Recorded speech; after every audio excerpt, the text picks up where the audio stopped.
Jorge Luis García Pérez Antúnez nació el 10 de octubre de 1964 en Placetas, Cuba. La situación económica de su hogar y el frágil estado de salud de su madre lo obligaron a realizar sus estudios en las escuelas secundarias básicas en el campo y en el Instituto Preuniversitario en el campo, donde nacen sus primeras inquietudes políticas. Luego de leer algunos artículos de la Declaración Universal de los Derechos Humanos, comienza a rechazar el adoctrinamiento que se impartía en las clases, lo que lo llevó a ser amonestado. Debido a esa situación y a la necesidad económica en su hogar, Jorge Luis debe abandonar sus estudios y comenzar a trabajar en las faenas más disímiles y fatigosas. En varios de esos empleos fue expulsado por expresar sus criterios políticos en contra del régimen de los Castro y al ser clasificado como desafecto al proceso, por lo que la seguridad del Estado del gobierno cubano comienza a vigilarlo de cerca. A finales de 1983, es golpeado y apresado por la Policía Nacional Revolucionaria por opinar en voz alta en contra de la dictadura. Es liberado luego de recibir un acta de advertencia. Ninguno de estos actos de represión e intimidación logran frenar la voluntad de Antúnez de expresar sus ideas. En marzo de 1990, mientras se encontraba en la Plaza 20 Aniversario escuchando la transmisión radial del Cuarto Congreso del Partido Comunista, comenzó a gritar que el comunismo era un error y una utopía, y que en Cuba se necesitaban reformas como las que se estaban llevando a cabo en Europa Oriental. De inmediato, es nuevamente golpeado y arrestado por la seguridad del Estado y esta vez es acusado de propaganda enemiga oral, comenzando así su larga historia como preso político en las cárceles cubanas. En junio de ese mismo año, encontrándose en la prisión provincial de Villa Clara, recibe una petición fiscal de 6 años de cárcel, por lo que se declara en huelga de hambre por casi un mes. Esta fue la primera de varias huelgas de hambre a las que recurrió Jorge Luis a manera de protesta por los incontables abusos y maltratos que sufrió en las prisiones cubanas. En 1995, encontrándose recluido en la cárcel de mayor severidad Kilo 8, funda, junto a otros prisioneros de conciencia, la organización Presidio Político Pedro Luis Boitel, un movimiento dedicado a denunciar la terrible situación de los presos políticos y promover el uso de la resistencia cívica contra los desmanes de los carceleros del régimen.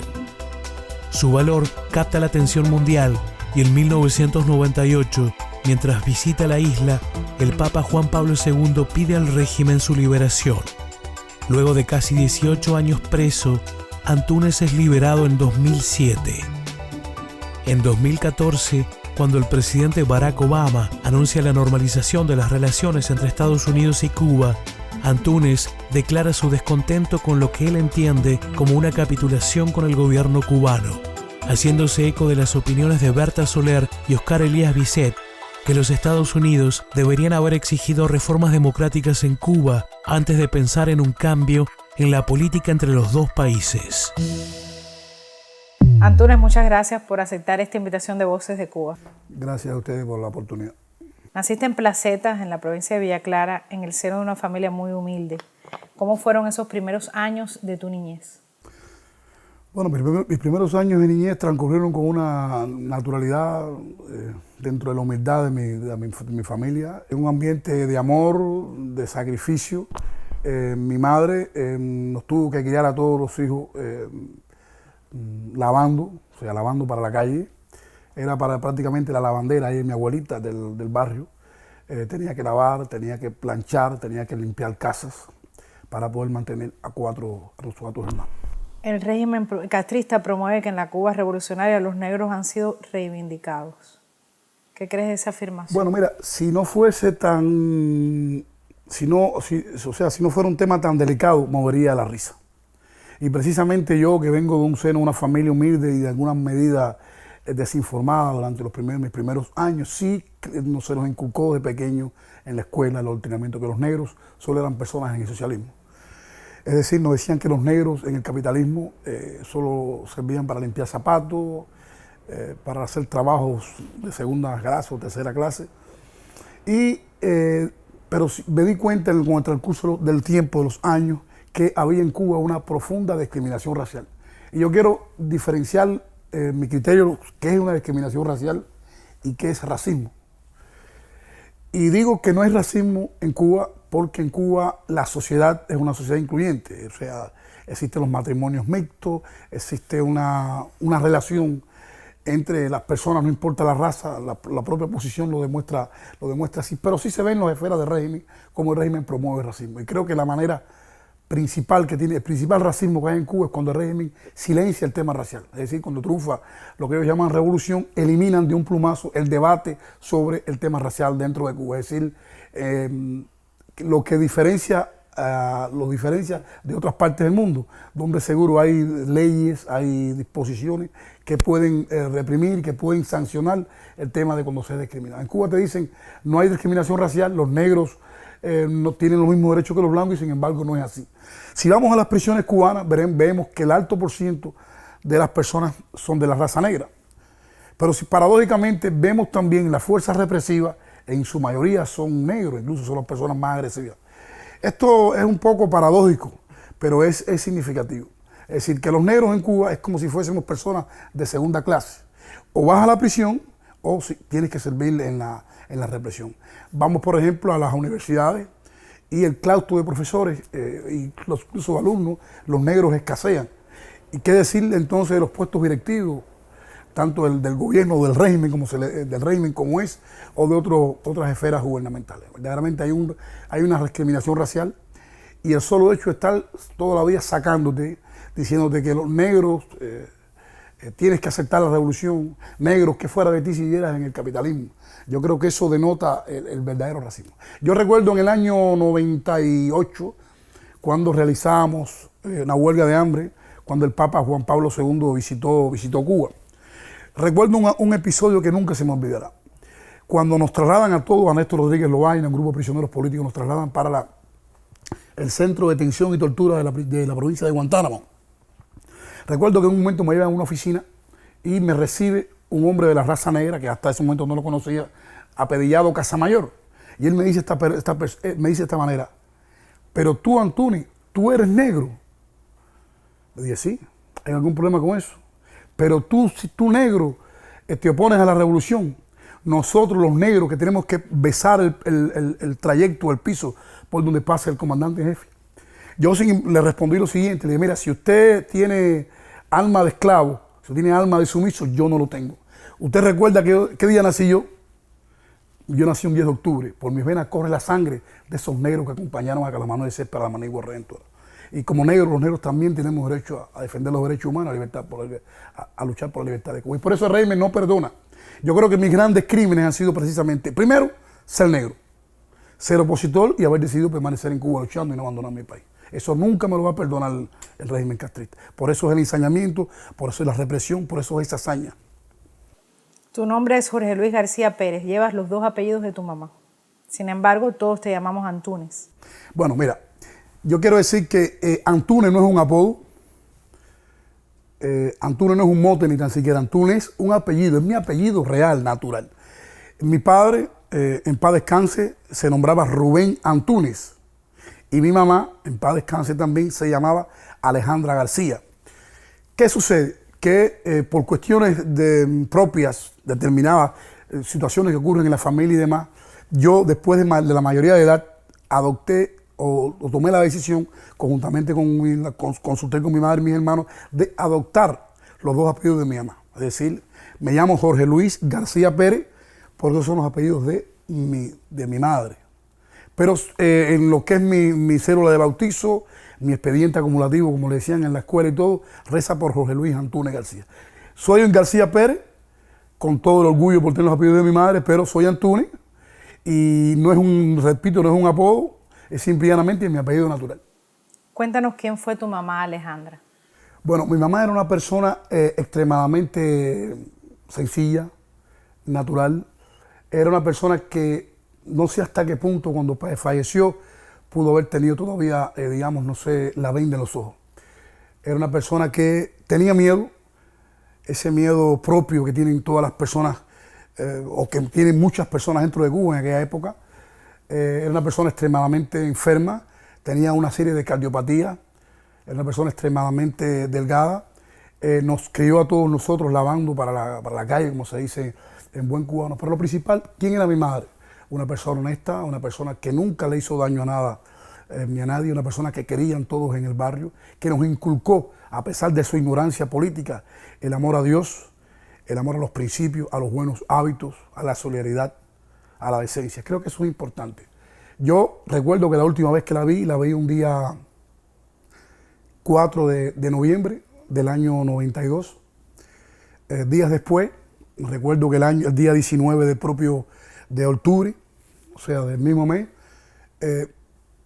correspondía a visita familiar.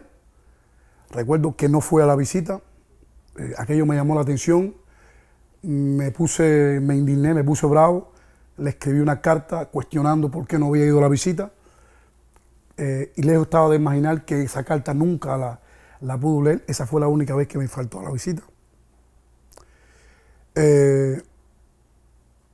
Pero bueno, ella se fue en el momento que más la necesitaba. Ella estaba enferma. Sí.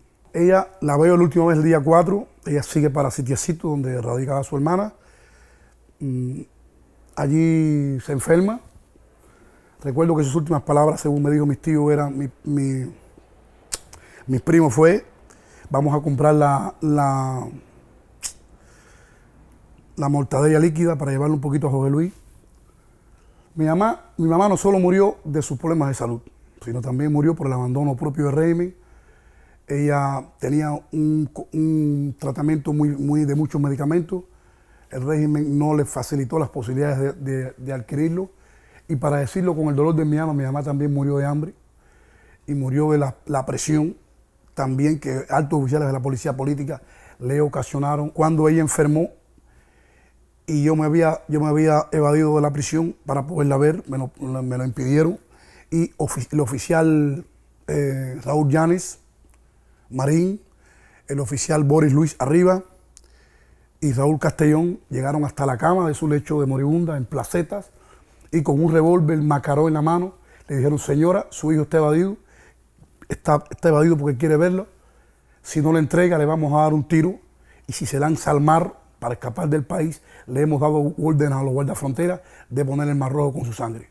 Esa orden la dio Ober Campagnoni, en aquella época coronel de la Policía de la Seguridad del Estado en la provincia de Villa Clara. Aquello agravó su situación. Parece que por una obra de Dios pudo reponerse un poco, y ya cuando se repuso ya era tarde. Yo recuerdo la última vez que la vi,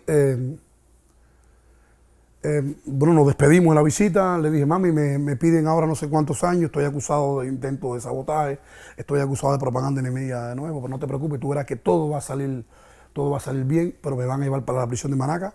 Recuerdo que me dijo: pero yo a Manaca es difícil que pueda llegar, voy a intentar llegar, porque mira cómo se me están hinchando las piernas y el estómago se me están hinchando. Y cuando el oficial Héctor, que ahora no recuerdo su nombre, me llamó yo estaba en el pasillo esperando la visita, ya me había fallado la anterior, yo no sabía que en el momento que yo estaba esperando la estaban sepultando. Y me llama Héctor, nunca se me podrá olvidar de aquello, y me dijo: Antúnez, hizo un llamado al listado, me mencionó a mí, yo salí corriendo, me dijo: ¿y ese apuro tuyo? Y dije: no, mi visita, no vale. ¿Cómo se llama tu mamá? Y dije: no, Alejandra García. Dale, ven para que salga la visita. Salgo, no se me podrá olvidar, había un amigo que estaba por acá, por el exilio, su nombre era Samuel, de Placeta. Me dijo: Antúnez, no te desesperes, porque uno tiene el presentimiento ese, ¿no? Me dijo: no te preocupes, que están entrando los familiares poco a poco. Mira, aquella muchacha que viene por allá se le murió la mamá. Dije: ¿cuál aquella? Aquella es mi hermana, María Victoria, que después murió también, y es otra historia difícil también. Dije: pero esa es mi hermana. Yo no sé, ese día,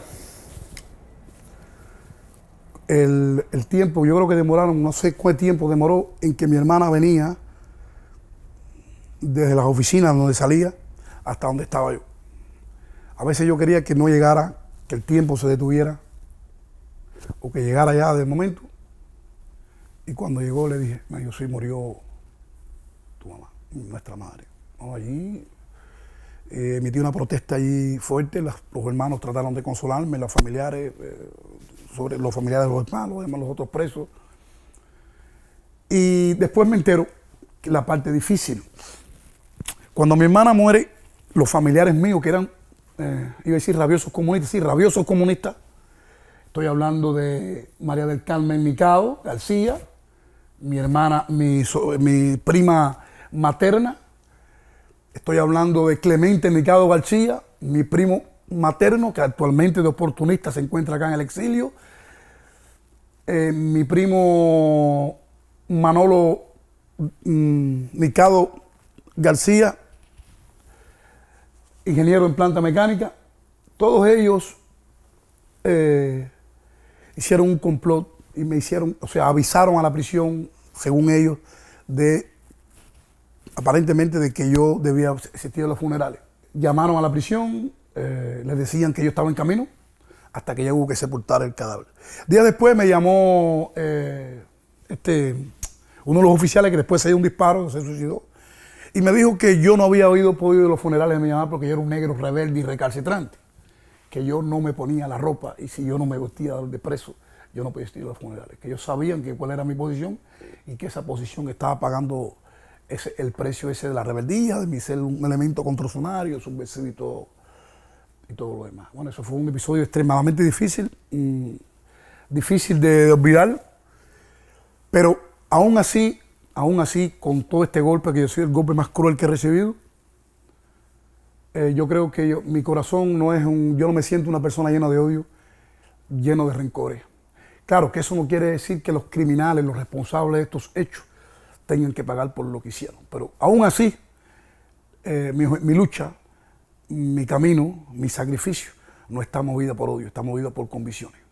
Porque yo ingresé a prisión no porque me decomisaron nada, ni porque me fusilaron a nadie, ni porque me mataron a nadie, porque mi mamá murió después, sino que yo ingresé a la posición, decidí tomar este camino porque creía, o lo creo, que es justo, y creo que toda persona, mi deber de hombre, de cubano, de patriota, es luchar por el mejoramiento humano, por la libertad de mi patria. Hay una anécdota graciosa que creo que escuché de cuando tú eras niño, que gritaste por una cerca que daba a la estación de policía abajo Fidel o algo así, una protesta que hiciste siendo niño, porque estaba colindante el patio de tu casa o el patio donde tú estabas con la estación de policía. ¿Es esto cierto? ¿Y por qué gritaste? ¿Qué edad tenías? Sí, no, y todavía yo pienso, oye, pero ¿por qué le duele tanto abajo Fidel? Porque le duele mucho. Sí, mira, yo vivía, o sea, mis mayores años de niñez transcurrieron en un lugar, en la calle Tercera al oeste, entre Primera y Segunda del norte, en el centro de la ciudad de Placeta. El patio, que era un patio colectivo, daba a la celda, o sea, al patio de la unidad de la policía. O sea, crecí escuchando y prácticamente nací escuchando de fugas de presos, oyendo los golpes, los quejidos de los inocentes, de las personas, los borrachos, las golpizas, los insultos. Es decir, que era difícil para un niño como yo, que me decían que la revolución era hermosa, que era linda, que era humana, convencerme de eso cuando yo en horas de la noche o en horas de la tarde oía los golpes, negro mono, negro descarado, te vamos a matar. O sea, era difícil yo. Entonces, ya yo a pesar del adoctrinamiento que me daban en la escuela, la lección real la escuchaba yo a diario ahí. Y un día, no sé si fue por pasión, por lo que haya sido, estaba yo subido junto con otros muchachitos ahí que estábamos jugando, no recuerdo si era trompo o bola, y abajo Fidel. Todo el mundo se quedó anonadado. ¿Qué tú dijiste? Abajo Fidel. Bueno, no tuvieron que buscar una patrulla, nada. Llegó un policía, dobló caminando. Dobló la esquina. O sea, que mi casa estaba colindante con ellos, dobló y o sea, citó a mi mamá. Mi mamá, normal, asustadísima para allá. Primero, ¿quién te mandó? Le dije, no, a mí nadie me ha mandado, me dejaron por la unidad. Me acuerdo que me atendió el oficial Barata. Barata. Tenía un parecido físico. ¿Qué edad tú tenías? No, estoy hablando que tenía yo, no recuerdo, de 10 a 11 años, ahora no recuerdo la edad. Pero mi edad, de 9 a 11 años, en aquella época no es un 9 a 11 años ahora. Es decir, había una inocencia más fuerte, había una relación padre-hijo mucho más diferente a la de ahora, había esa menos rivalidad que hay ahora. Imagínense, un muchacho de 11 años, en aquella época era un niño. Trataron de inculcarme, de presionarme, me metieron en un cuarto donde me decían que quién me había mandado, que me iban a regalar caramelo, que me iban a mandar a la Tatagua. La Tatagua es un centro, un campamento de recreación que hay en las villas. Mira, si dices quién fue que te mandó, te vamos a la Tatagua o te vamos a mandar para la vocacional.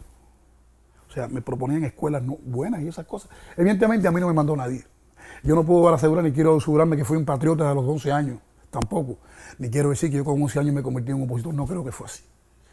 Pero sí lo hice y hoy al cabo de los años constituye para mí un orgullo. Mi madre se quedó con eso en la mente y ya bueno, después empecé a involucrarme en otras situaciones hasta que bueno, terminé lo que todos sabemos. En marzo de 1990 fuiste arrestado en la Plaza 20 Aniversario de Placetas por pedir cambios en Cuba, el glasnost en la perestroika, ¿no? ¿Qué ocurrió ese día exactamente? Bueno, yo quiero destacarte algo, no fue precisamente, o sea, no fue la única situación que tuve yo en esa famosa plaza. A raíz después del suceso de Granada, mira, los sucesos de Granada fueron en el 83. En el 83, mira, yo era un joven que yo creo que yo siempre hubiese sido, no sé, algo de oposición, algo de contestatario, porque yo soy la persona que sin pretender rendirme panegírico ni hacerme el mejor, yo creo que tengo un sentido de la justicia. Yo a veces digo, yo creo que lo único izquierdista que tengo es que me gusta estar al lado de los pobres, la gente que necesitan. Entonces, yo siento algo por lo que es la justicia. Entonces, yo andaba con un grupo de jóvenes inquietos. Estaba hablando de la perestroika, hablando de la glasnost, hablando del Che Guevara, hablando de las cosas normales que ocurrían. Y estamos hablando de los años que estaban teniendo lugar la situación esta del cambio, la glasnost y esas cosas. O sea, disculpe, Granada, porque bueno, verdad que estoy mezclando una cosa con otra. Granada, o sea, y andábamos un grupo de jóvenes, estábamos allí en la plaza, 20 aniversario. En esa plaza nos reuníamos para conversar. Entonces, hubo una conversación bastante fuerte. Entonces, yo le dije, mira, caballero, no vamos a engañarnos más. Quizás lo haya dicho con otros términos, no. No vamos a engañarnos más. Fidel Castro es el culpable de esos muertos. En primer lugar, porque si Fidel Castro conocía de esa inminente agresión, él debió retirar a ese personal que él quería que era civil. Y además, caballero, no vamos a engañarnos. A Fidel Castro le convienen esos muertos para exacerbar más ese sentimiento antinorteamericano y todas esas situaciones. Yo fui uno de los que lloró, que la última vez que lloré por la revolución, si es que se puede decir, fue con aquel mulato que salió en la televisión, me parece estarlo viendo ahí diciendo, los últimos reductos cubanos murieron abrazados a la bandera. O sea, en aquel momento todavía yo creía en la mentira que me habían enseñado. Pero tenía esa espinita por dentro de que algo no estaba funcionando. Me arrestaron ahí, me llevaron para la unidad de la policía y días después, o sea, al día siguiente, me llevaron para la seguridad de Estado. Allí llegué un poco asustado, no sabía qué iba a pasar. Y me dijo, pero este fue el que se puso a decir. Entonces allí llegué, me recuerdo que me recibió un oficial, ahora no recuerdo su nombre, me empezó a decir que yo estaba en grupos de subversión, que estaba en situaciones de armamento, vaya, exagerando la situación, que la revolución era buena, que la revolución, que cómo era posible que yo, que estaba incluso en gestión para matricular en el curso libre de la Universidad de Derecho, estaba en esas cosas, que yo era un buen vecino, que yo había donado sangre una vez. Porque es verdad, una vez llegaron a la escuela, oye, caballero, hace falta donar sangre, que Cuba acaba de romper relaciones con Jamaica y la invasión es inminente. Un niño, yo me acuerdo que engañé al donante y le dije que tenía tal edad que no tenía. Bueno, todo eso me lo sacaron. Me hicieron un alta advertencia, un tarjetón verde que ellos hicieron. Pero en aquel momento yo sabía que mi vida estaba cambiando. Yo sabía que a partir de ese momento ya yo no era, yo era el mismo. Y yo a partir de ese momento decidí romper la doble moral y tal, o sea, la manipulación, buscar otros puntos de vista. Y eso fue lo que hice. Comencé una labor de opositor, pero de la manera clandestina, no de una manera abierta. Recordemos que estamos hablando del año 83-84, no había movimiento de derechos humanos. Los términos democracia no sabía. No sabía nada. Yo sí sabía que no éramos libres. Yo sí sabía que lo que nos enseñaban en la escuela era mentira. Yo sí sabía que había diferencias, desigualdades sociales, que había una élite parásita gobernante disfrutando los placeres del pueblo. Yo sí sabía que el salario que devengaban los trabajadores no satisfacía las necesidades de primer orden, pero no tenía esos conocimientos, esa madurez quizás, esas convicciones políticas o ideológicas que adquirí años después. Entonces, en el 90, ¿qué pasa? ¿Vuelves a decir en la plaza, o sea, vuelves a hacer una protesta? El 15 de marzo del año 90, un jueves, me parece estar recordando, lo mandaba yo con dos personas, Leonel Amores Batista y otro muchacho joven, éramos tres jóvenes, ellos eran más jóvenes que yo. Raúl Castro, el general sin batalla, estaba dando el discurso del llamamiento al cuarto congreso del partido que se estaba preparando en Cuba y estaba transmitiendo ese discurso de la plaza de allá de Santiago de Cuba. Yo me encontraba en esta plaza 20 aniversario nuevamente y ahí estaban transmitiendo de manera directa por los altavoces el discurso de Raúl Castro. Ya mi mamá me decía, yo recuerdo siempre eso, porque ella me decía, estás acá el preso, porque ya había tenido varios problemas, ya mis manifestaciones eran constantes, ya estaba oyendo las emisoras de radio, ya yo sabía que existía un hombre como Mario Chávez preso, Ernesto Díaz Rodríguez, ya Alfredo Mustiler Nuevo, que el nombre nunca se me ha olvidado, pero había la causa de Hugo Jerez Marín, Lizardo Sánchez y Irán Abicova. O sea que ya tenía nociones, sabía que existían un hombre como Osvaldo Payá Sardiña y demás. Entonces, bueno, ese día salgo con ellos, empieza Raúl a hablar, están esperando a la gente que termine de hablar Raúl, porque hasta que no hable y termine de hablar Raúl o Fidel, que son los amos del país, o que quieren ser los amos del país, para que empiecen a vender cerveza y empiecen a hacer las actividades culturales. Y dije, esta es la mía. Llegó el momento. Sabía lo que me iba a pasar. Bueno, la verdad que lo que me hicieron fue más que lo que yo pensaba, pero bueno, sabía que algo me iba a pasar. Nada, subí a la escalerita de la plaza, o sea, hay una tribuna, subí a la escalerita, dije, si intento llegar, no voy a llegar, porque déjame gritar de aquí, entonces empecé gritando. Dije, el comunismo es una basura, es un error, y esto es una utopía, esto es irrealizable. Cuba necesita cambio democrático, como lo que están teniendo en Europa del Este. En Cuba hace falta una perestroika, hace falta una glasnost, en Cuba hace falta apertura. Entonces empecé allí a arengar fuertísimo, me acerqué incluso donde estaba mi voz se escuchó alto porque estaba cerca también del micrófono. Hubieron dos personas que me salieron, de una multitud de personas, dos personas borrachos me salieron al paso. Me dijeron que yo no podía decir eso. Le dije, no, yo sí puedo decir eso y más, abajo Fidel. Bueno, logro retirarme, no se sabe por qué. Porque, mira, el pueblo de Cuba, o sea, no está, digamos, en esa época no tuvo enfrentamiento directo al régimen, pero tú sientes que las miradas que se enfocaron a mí estaban llenas de compasión, de respeto, de solidaridad. Por ejemplo, uno hacía así, pero no de odio ni nada. Entonces, imagínense tanta gente en un pueblo y dos borrachos fueron los que salieron. Bueno, salí, no sé por qué me dio salir, llegué al parque, me senté un rato y regreso. Cuando regreso, me ponen la mano por acá. Me dice, acompáñeme. Yo hago un poco de resistencia en el sentido de que yo quiero una explicación. Yo quiero una explicación porque, entonces, me acuerdo que esa persona, me parece estar viendo lo alto, era un mulato fuerte, me tira contra el suelo. Y de ahí me arrastran, no sé con qué cantidad de metros. Yo recuerdo que yo traía una camisa blanca, que parece estar viéndola, y aquella camisa llegó tinta en sangre prácticamente a la unidad de la policía. Ahora recuerdo bien, me esposaron a la espalda y me tiraron como un fardo en una celda allí hasta el otro. El otro día, recuerdo que fue un jueves, viernes, el sábado, me sacan de la celda. Yo no sé por qué, yo sabía que me estaba convirtiendo en una persona que iba a hacer oposición. Yo recuerdo por qué yo el otro día por la mañana rompí la camisa, me quedé en chores, no sé qué estaba pasando. Yo notaba que yo estaba pasando otra etapa importante de mi vida. Me sacaron de allí, pero bueno, se te va la libertad, se me entregó el carnet de identidad y se me entregó no sé qué otras cosas diré en el bolsillo, creo que dinero. Me dijeron, bueno, sigue con esos compañeros. Ahí me volvieron a esposar y me montaron entonces en la famosa, que es la segunda vez que me monto en una patrulla de la Seguridad de Estado. Y de ahí me conducen a la Seguridad de Estado. Pero en el trayecto, yo recuerdo que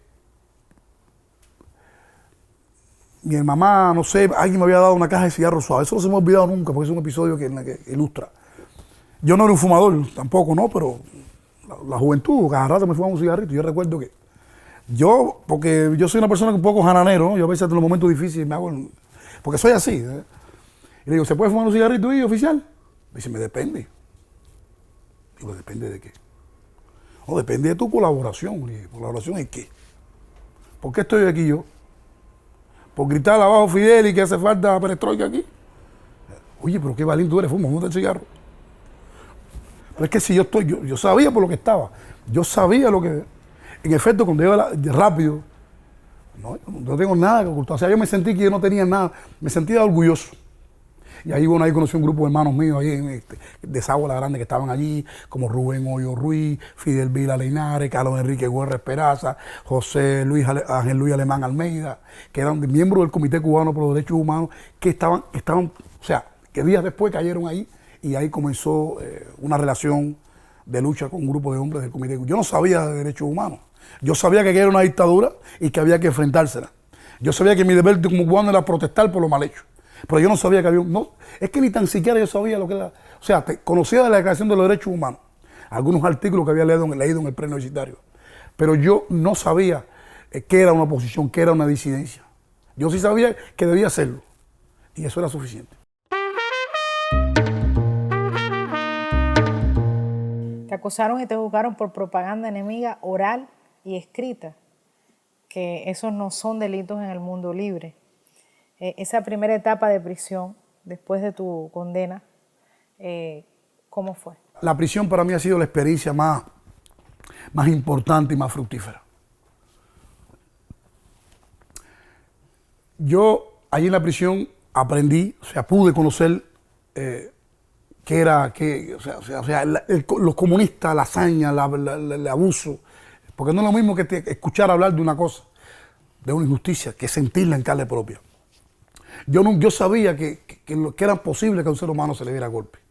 Yo sí me imaginaba que hay personas que a costa de su traje, de la fuerza numérica, del poder, maltrataran a otros. Pero yo lo que nunca pude imaginar que ser negro podía ser un agravante de la responsabilidad penal.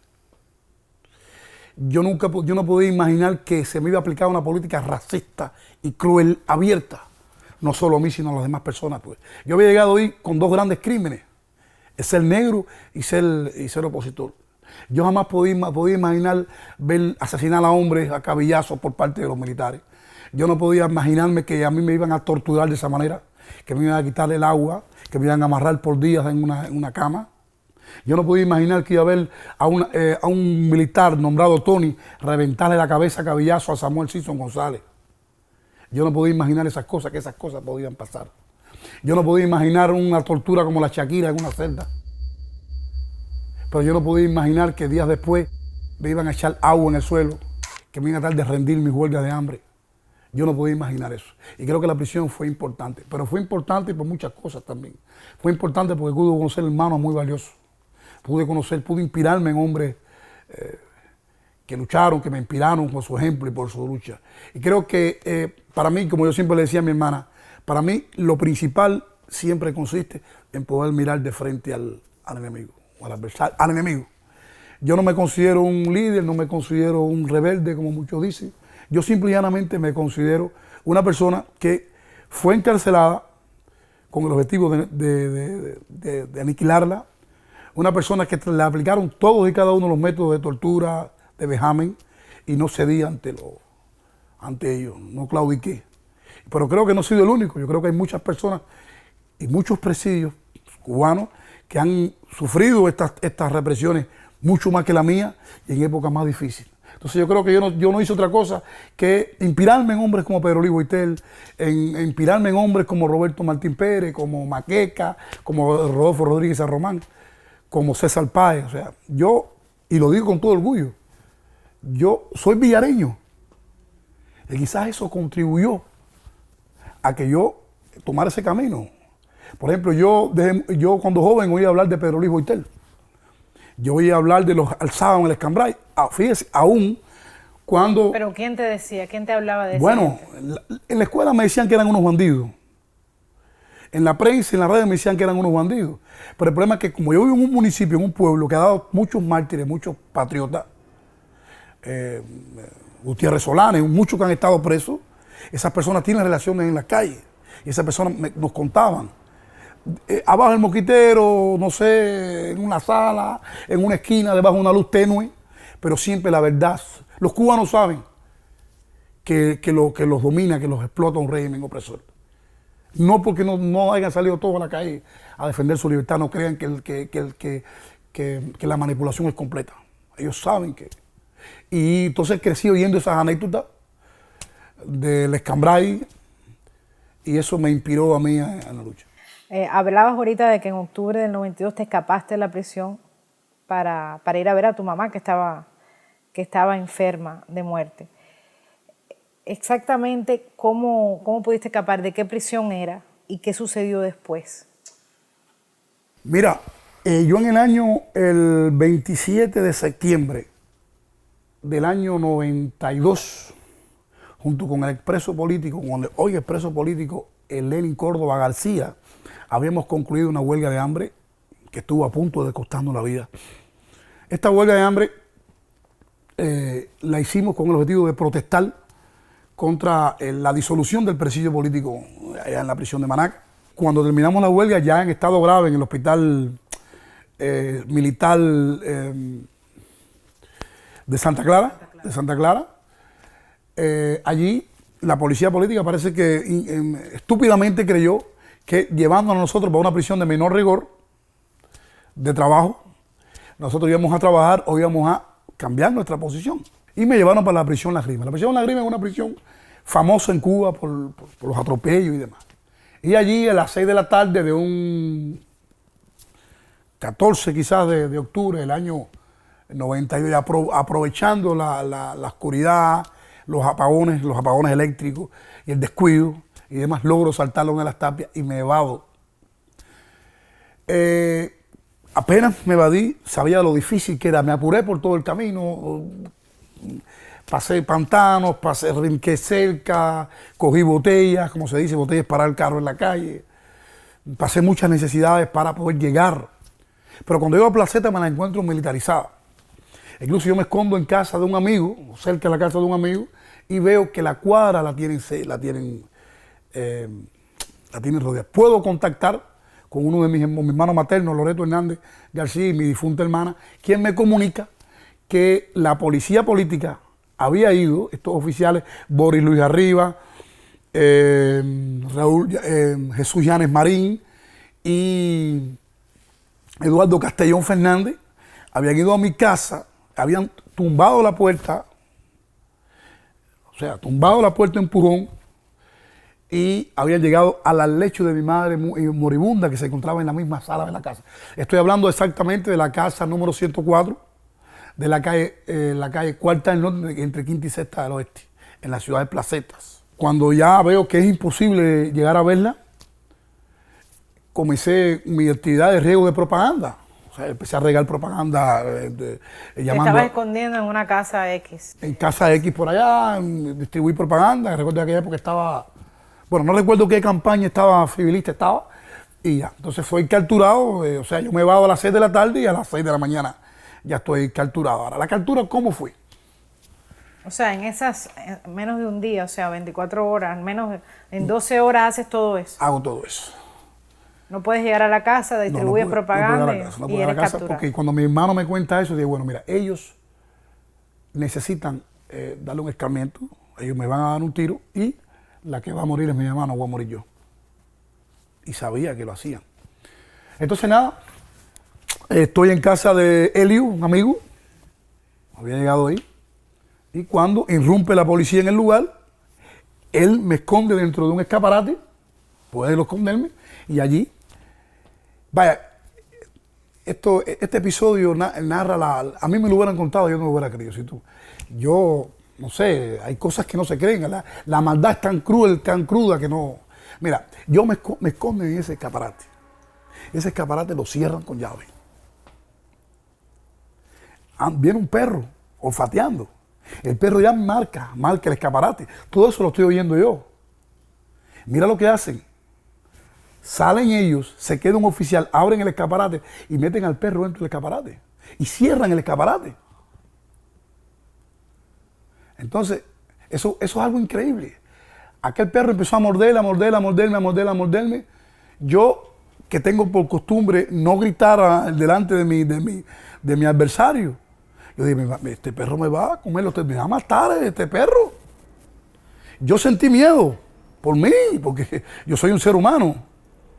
Y yo dije, pero esta gente está loco. Y no es que son locos, es que son comunistas. Y gozando y riéndose todo, abrieron el perro y empezaron a darme golpes y patadas. Y me esposaron y me llevaron para allí, para la seguridad de Estado de nuevo. Entonces, bueno, me involucran en todas esas actividades de propaganda enemiga escrita en este caso. Y me sancionan y me echan. O sea, la primera vez me sancionaron en la causa número 4 del 90 por propaganda enemiga oral. Y esta vez me sancionan por propaganda enemiga escrita en la causa número 5 del 93. O sea, me pusieron una sanción conjunta única de 15 años de privación de libertad a partir del 20 de mayo del año 1993. Y el tiempo que llevaba, hice que eso no contaba. Y ahí comenzó otro periplo de protestas y de situaciones.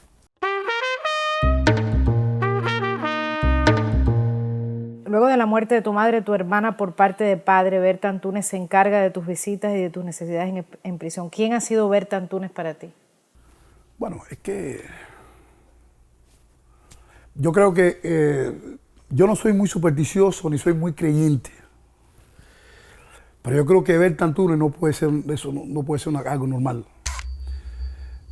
Ella es el extracto, el resumen, la materialización de todo lo bello, de todo lo positivo en el mundo.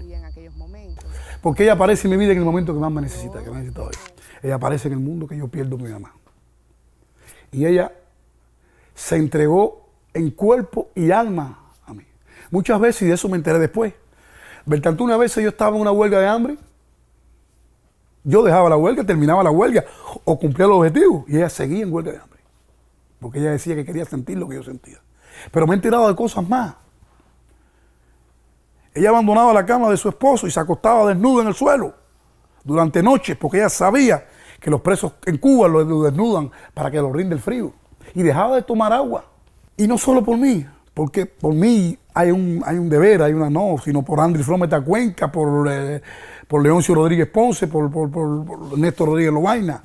Es decir, que mi hermana se convirtió, o sea, ella fue la que promovió dentro de Cuba este tipo de acciones frente a las prisiones, cuando se fundó el movimiento de resistencia cívica Perolí Boitel. Es decir, que ella hizo de la solidaridad, del amor, de la entrega, del sacrificio, su cotidianidad.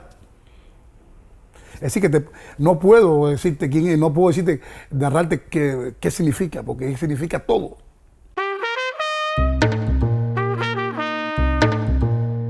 En 1995 fundaste el presidio político Pedro Luis Boitel en la prisión Kilo 8 en Camagüey. ¿Cómo supiste la historia de Boitel y por qué le pones ese nombre al presidio político?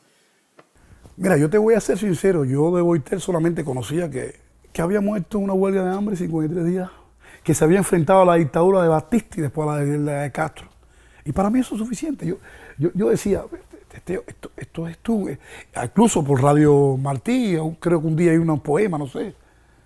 Y yo decía, este hombre esto es un gigante. Este hombre...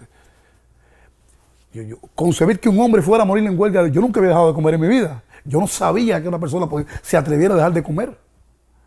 Pero si este hombre fue capaz, primeramente, de enfrentarse a la dictadura de Fulgencio Batista, y después, en vez de acomodarse, siendo un líder de la FEGO, de acomodarse en la tiranía, a vivir de la sombra de la tiranía, prefirió la dignidad antes de doblegarse y sufrió prisión y supo morir en una huelga de hambre. Este hombre es un hombre ya simple y llanamente. Recuerdo que se leía Burmaro. Burmaro, ya tengo el nombre que le vamos a poner a nuestra organización. Estoy hablando de Burmaro Víctor Gómez Díaz, uno de los miembros fundadores. Presidio político Pedro Luis Boitel.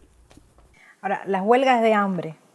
Las huelgas de hambre es un recurso que tú usaste muchas veces. Estuviste en huelga de hambre a punto de morir. Lo usó Boitel y otros presos anteriores. ¿Por qué la huelga de hambre? ¿Es difícil para las personas que estamos fuera de esa realidad o que nunca hemos realizado una huelga de hambre entender la razón por la que se realiza una huelga y cómo ustedes pueden resistir estar tantos días sin comer? Bueno, mira, si yo no hubiera estado preso nunca, si yo no hubiese estado involucrado en esta lucha, yo hubiera creído que eso no era posible. Mira, las personas que viven fuera de Cuba, que no tienen una información sobre lo que es una cárcel cubana, piensan que la huelga de hambre es lo más difícil de dejar de comer. No, Zapata murió por huelga, Boitel murió por huelga. Boitel y Zapata murieron por las torturas que le aplicaron durante la huelga de hambre. Y voy a explicar porque es un tema para mí muy importante, que me ha tocado mucho de cerca. Mira, imagínate una persona que deje de decir no voy a comer. Te quito toda la ropa, pero cuando digo ropa te digo todo, todo. Te privo el derecho de beber agua. Te privo la iluminación. Si te duele la cabeza, no tienes derecho a aspirina, porque me la estás pidiendo de posición de fuerza. Si te duele la muela, no tienes derecho a unos medicamentos, porque estás en posición de fuerza. Eso es la huelga de hambre. No importa la estación del año, no importa el clima, nada. Mira, te voy a contar, en el año 90, eso es una de las tantas huelgas, tú no eres capaz de imaginar cuánto yo amo o amé un pedacito de papel periódico que me regaló el preso, bueno, un preso. Quería mencionar su nombre porque eso se lo agradezco toda la vida, ese pedazo de periódico que me dio. Pero bueno, un amigo de Santa Clara, un frío invernal en la celda 20 de la prisión de Manaca, Enrique Hernández Tosca, porque son héroes anónimos, son presos comunes, pero son héroes anónimos. Yo temblaba, yo soy una personalidad un poco, no esquizofrénico ni nada, pero sí soy intranquilo, ¿viste? Yo recuerdo que yo estaba paradito en aquella celda, esa celda tiene un tanque de agua arriba. Yo paraba y temblaba y temblaba y temblaba, porque no puedo estar sentado, porque soy además, y temblaba y temblaba y temblaba y temblaba. Entonces me acostaba, entonces usted se acuesta y usted calienta ese pedacito. Pero cuando usted se vire para el otro lado, ya tiene que empezar a calentar aquel. Entonces la mano se te entume. Entonces el frío. Me acuerdo que aquel muchacho me regaló un pedacito de periódico. Aquella noche nunca la podré olvidar yo, el invierno del año 90. Aquello fue tremendo. Y ese pedacito de periódico, para cubrirme, no para taparme con el pedazo de periódico, sino para separar el piso de mi cuerpo. Después viene la bilis y empiezas a botar una crema verdosa. Entonces, pero lo peor no es eso. Lo peor es la satisfacción sádica de estos verdugos. Cuando te dicen, ¿qué? ¿Vas a seguir plantado? Porque le dicen así, van a seguir plantados. No mueras. Te vas a morir. La revolución no se da presiones. Y tampoco otra cosa. Te ponen la comida, el desayuno, el almuerzo y todo te lo ponen ahí para que tú lo veas, para que tú lo sufras. Es decir, cuando ya ellos optan muchas maneras. Cuando ellos ven que no cedes ante esa situación, te ubican en otra celda mucho más difícil. O como en el caso me lo han hecho, por ejemplo, en octubre del año 92, nos habían introducido a Lenny y a mí, a Lenny Córdoba García y a mí, en una celda con otros presos comiendo. O sea, los presos comiendo ahí nos les daba pena. Ay, Antunes, ¿qué hacemos? No coman ustedes. Coman ustedes, que yo voy a disfrutar viendo la comida. Y ellos comiendo y yo mirando la comida. Que esas torturas, esa hazaña contra. Pero lo importante no es lo que nos hacían ellos nosotros. Lo importante es lo que hacíamos nosotros. Que nos supimos poner por encima de su sadia, por encima de su odio, por encima de su cinismo y de su explotación. Y muchos militares tuvieron que reconocer nuestro valor. Recuerdo en el año 92, cuando estábamos en un plantón, en el año 93 estábamos en un plantón en la prisión de Manaca, que el propio verdugo, Mayito, el jefe de la prisión, le dijo a uno de los oficiales, óyeme, los tipos son unos gusanos, pero de verdad que, lo que son unos bravos. Mira los fríos que hay y esa gente no cede. Y el negrito que él no pide ni agua. O sea, eso que el enemigo te respete, eso que el enemigo, o sea, te odie, pero te respete. Eso que el enemigo sepa que tú tienes principios, que tú no compartes su línea, pero que tú tienes principios, que tú eres un ser humano, que tú luchas por una idea, por una causa, que no te mueves pasiones. Eso es importante. Y eso creo que ha sido una de las victorias más importantes que ha ganado el presidio político. Que nos hemos puesto por encima de la represión. Y que no nos han doblegado, nos han aplicado todo tipo de tortura y no nos hemos doblegado.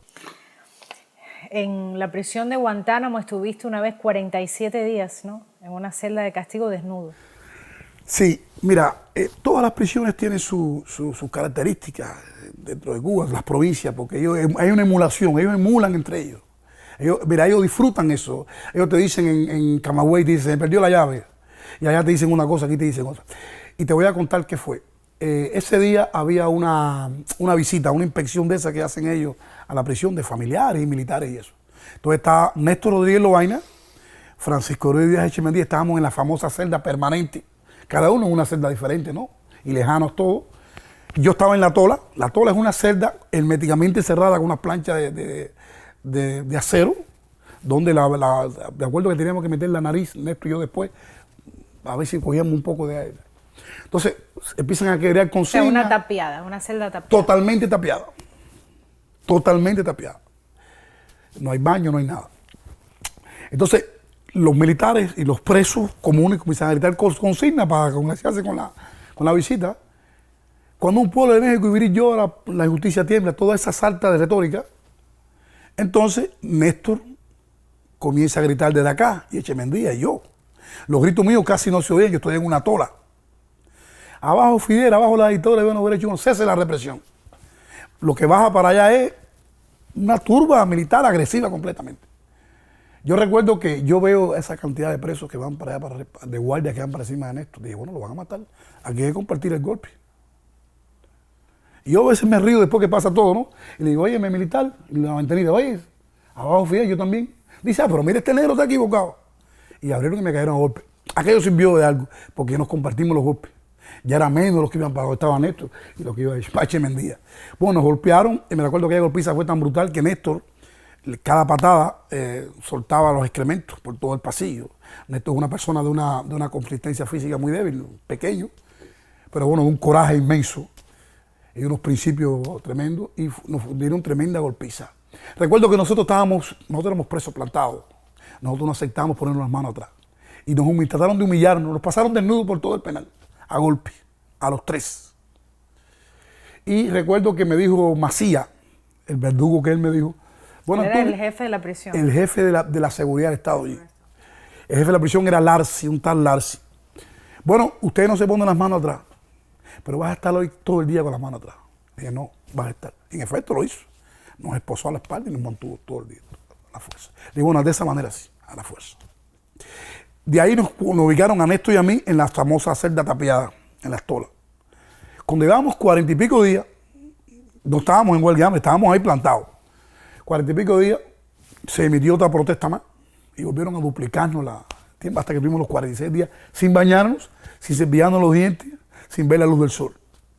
Los militares le daban náuseas entrar a una situación como esta. Néstor se le enfermó toda la piel, escabiosis y todas esas enfermedades que le salen Eso fue difícil, pero yo creo que la prisión de Guantánamo fue muy importante, porque también logramos revitalizar el presidio político allí.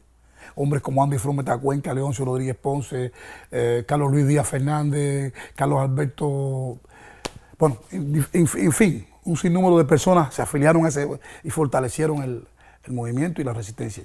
En el año 2007 cumpliste tu condena en abril, después de pasar 17 años y un tiempo más, ¿no?, encarcelado. Sin embargo, saliste y decidiste continuar tu lucha en Cuba, decidiste quedarte en Cuba, no salir al exilio. ¿Por qué? Mira, te voy a contar sobre la excarcelación, porque yo he hablado poco de la excarcelación. Era un domingo, 22 de abril. Yo tuve tantos años pensando en ese momento. ¿Cómo lo haré? Pero bueno, cumplí en una cosa. Yo dije, a mí no me dijeron que me iban a liberar. Yo sabía que el día 15 de marzo había cumplido mi sanción, pero yo no sabía si incluso me iban a liberar, porque ellos no querían liberarme. Me trasladaron de la prisión de Kilo 7 para Villa Clara. Me quedaban 13 días según una información extraoficial que había recibido yo de que estaba en expediente. Yo, como preso plantado, no hago recuento, no hago formación, no me formo. Llega el recuento, que cuenta el conteo diario por la mañana, y yo voy al baño, aprovecho y voy al baño. Cuando regreso, veo... yo estaba desesperado por salir de libertad. Porque yo soy un ser humano que amo la libertad. Y quería reencontrarme con mi familia. Había perdido toda mi juventud. Yo había caído preso con 25 años y tenía 44 años. Y yo quería salir a la calle para hacer la oposición. Yo sabía que existían grupos de derechos humanos. Yo quería sumarme a la lucha. Entra el recuento y regresa. No me dice nada, porque ellos querían que yo les dijera. Entonces, vamos a ver quién. Yo desesperado por estar libre, pero no podía mostrarle desespero a ellos. Ellos entraron y salieron. Hasta que siguieron y miraron. Bueno, chicos, tú estás preparado. Yo hace 17 años y 38 días hoy a las 6 de la tarde que estoy esperando, porque yo nunca, mi conciencia me condenó por los delitos que ustedes me acusaron. Recuerdo que me estacaron, entonces me liberaron a las 6 de la mañana de ese propio día 22 de abril. El régimen, yo sé que algunos se equivocaron. Yo sé que el régimen pensó que yo, a esta época, ya debía estar exiliado, lejos de mi patria. Yo sé que las circunstancias son diferentes. Los años 60 y 70 y 80, los hermanos que se fueron durante esos años, se fueron en época que la esperanza era menos. Pero me quedo porque yo veo esa lucecita que la veo llegar, esa lucecita de esperanza. Veo posibilidades de cambio, veo posibilidades de transformación. Yo no me voy porque yo no quiero ser una voz menos gritando libertad en las calles de Cuba.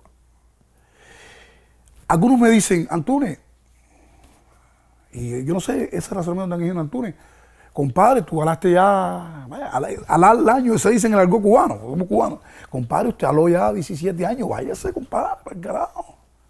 Dije, no, si precisamente por eso me quedo. Cada vez que yo recuerdo que dejé mi vida en la prisión, cada vez que yo recuerdo que mi madre me la asesinaron ellos, cada vez que yo recuerdo que ellos me aplicaron todos los métodos en prisión, de tortura, cada vez que yo recuerdo de que yo veo ese movimiento de derechos humanos en la calle, que no tiene miedo, cada vez que yo veo que las cosas por las que yo caí, esa pequeña arenga que hay en la plaza, ahora se ha servido se han abierto otros espacios, yo me quedo. Si en Cuba no hubiera resistencia, si en Cuba no hubieran gigantes, no hubieran hombres como Rolando Rodríguez Loaina, por ejemplo, o no como Berta Soler, o como Librado Linares, o como Iris, Tamara, mi esposa, o como Damari, yo me fuera de Cuba. Si el pueblo de Cuba fuera un carnero, como dicen la dictadura, o como dicen algunos cómplices, yo me fuera. Pero yo sé que ahí la llama de la resistencia está viva. Yo sé que la prisión no fue en vano, la prisión no fue por gusto, porque por lo menos logró forjarnos en esta lucha. Y yo me voy a quedar, yo quiero formar parte de ese cambio, porque mi lucha quizás ya no sea por mí, ya yo estoy un poco mayor.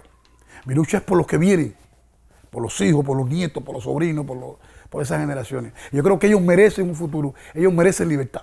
Yo creo que ellos merecen el sacrificio que hemos hecho. Y si los que vinieron antes de mí, que sufrieron, o que de nosotros, que sufrieron la represión mucho más fuerte que nosotros, si el presidio político plantado no se rindió y aún no sigue luchando, si los exiliados que llevan 50 años, porque yo creo que lo más grande del exilio, y eso es un razonamiento que hago, y yo les agradezco a veces que dicen, no, ustedes qué buenos son la vanguardia de la lucha. Sí, puede ser, pero el ejemplo que dan los exiliados es impresionante. ¿Por qué? Porque si vamos matemáticamente, lógicamente, 50 años es tiempo suficiente para haberse cansado. Y si ustedes con los 50 años, que más de 50 años que no se han cansado y tienen fe en el cambio, nosotros estamos más comprometidos a hacerlo. ¿Crees que en Cuba ha comenzado una transición o una sucesión? Mira, Esas palabritas, ambas, a veces... Mira, en Cuba, en Cuba, el régimen se ha comenzado su sucesión, obviamente. Obviamente. Y hay una conspiración internacional para eso. Y la conspiración internacional tiene sus nombres y tiene sus apellidos. Se llama Gobierno de los Estados Unidos de América, presidente Barack Obama. Se llama Jaime Ortega y se llama el Papa Francisco y se llama Bruselas con la Unión Europea. Se llama Carlos Saladriga, Pujol, se llaman una pila de vendepatrias que quieren lucrarse a costa del dolor del pueblo de Cuba. Se llaman Fulano y Mengano y Esperanceo, que son personas que se han cansado dentro y fuera de Cuba y están apostando por una transición con los Castro y están promoviendo iniciativas que pueden postergar el castrismo. Y ahí sí ha empezado la sucesión, una sucesión que puede poner que van a ser los mismos, pero con otros nombres. Ahora, en Cuba, paralelo a esa sucesión, está habiendo, y no me gusta la palabra ya transición tampoco, está habiendo una liberación que la está llevando a cabo la resistencia. Personas dignas, personas comprometidas, personas que no vamos a ceder, que no vamos a caer en ninguna trampa, que no queremos una reconciliación sin primero justicia, que queremos la verdadera libertad de Cuba. Y por esta libertad estamos prestos a dar la vida si tenemos que volver a sufrir los mismos palos, los mismos golpes. Porque cuando yo digo que los represores de hoy no pueden ser los reformadores del mañana, estoy pensando en María Manuel de la Peña, estoy pensando en Carlos Costa, estoy pensando en Julio Tante Sierra, en Ernesto Díaz Madruga, estoy pensando en las personas que han muerto acá sin ver a su patria libre. Yo no puedo traicionar a las personas que me han inspirado a mí. A lo mejor yo perdono, a lo mejor yo digo, no, voy a perdonar al que me sanazó los perros, o al que apuntó a mi madre con un revólver. Pero eso si lo lograra hacer, sería una cosa personal. Pero yo, cuando se trata del sufrimiento de un pueblo, no se puede ser ingenuo. Como dijo un amigo mío que quiero mucho, o Cuba es libre o no es. Y es preferible 50 años más de lucha, de resistencia, de muerte o de presidio, que aceptar un neocastrismo que sea un insulto a la memoria de nuestros caídos y al sacrificio de este pueblo. Si pudieras darle un mensaje a los cubanos de hoy en la isla por la televisión cubana, ¿qué le dirías? Bueno, les diría que eso sería tan importante, a veces uno dice impensable, pero bueno, sí, yo les diría que la libertad, la lucha por la libertad, la lucha por los derechos humanos, no es una osadía, no es una valentía, que es un deber, que nosotros nos estamos sacrificando por ellos. Y que, como dicen nuestros abuelos, el dicho cubano, que la mentira puede ir adelante, pero la verdad siempre la alcanza. Que valoren que los conceptos, que esto no es una lucha ya casi ni ideológica, que esto es una lucha entre la civilización y la barbarie, que estamos en una encrucijada donde hay dos caminos, o ponerse de parte del opresor o ponerse de parte del oprimido, que todo lleva a sacrificio y hay que sacrificarse, que no sigan engordando las barrigas gordas estas de la dictadura y que se pasen al lado del pueblo a defender sus derechos, que la libertad, como decía Martí, cuesta muy cara y es preciso resignarse bien seguido y quitar a su precio, que mientras muchos de ellos están, no sé, en el aire, en un limbo, hay muchos cubanos dignos, que en estos momentos que están viendo este testimonio, esta entrevista, están cogiendo palos, golpes. Las damas de blanco están recibiendo palos para defender sus derechos. Hay hombres sufriendo cárcel y prisión. Hay muchas personas lejos de su patria que no pueden regresar a su terruño por culpa de una dictadura. Bueno, muchísimas gracias, Antúnez. Gracias y que Dios los bendiga a todos. Y que José Luis García Pérez Antúnez no se calla, no se va y no se rinde. Que es un cubano más cuyo único mérito ha sido el de tratar de ser consecuente con sus principios, con sus ideas y que no crean que los mejores somos los más famosos. Que a veces pasa igual que la música, ¿ves? La música, ¿ves? Que la popularidad y la calidad no van juntos. En Cuba hay mucha gente buena, mucho mejor que muchos de nosotros, que han hecho tanto o más que nosotros Y que si fuéramos, que no crean que somos nosotros solos, porque si somos nosotros no es motivo ni de inspiración. Que hay muchas personas decididas a luchar, a dejar su vida por esta libertad. Y que la libertad va a ser de todos. Y que tarde o temprano nos vamos a reencontrar ahí en una Cuba libre y democrática, donde no va a haber más ni prisión política, ni va a haber más asesinatos extrajudiciales, y que el amor, o sea, el odio entre los cubanos debe de acabarse. Y que todo proceso de transición, como ahora le dicen, debe ser a partir de un sistema libre y democrático, que con los Castro ni democracia, porque Castro es la negación misma de la democracia. Si mañana convocan una elección, si mañana convocan un proceso electoral, eleccionario con la tiranía, Jorge Luis García Pérez Antúnez y el Frente de la Resistencia no irán. Nada que pueda postergar, nada que pueda servirle a las ansias dictatoriales, hegemónicas y totalitarias del castrismo, lo vamos a aceptar. Viva Cuba libre y abajo la dictadura.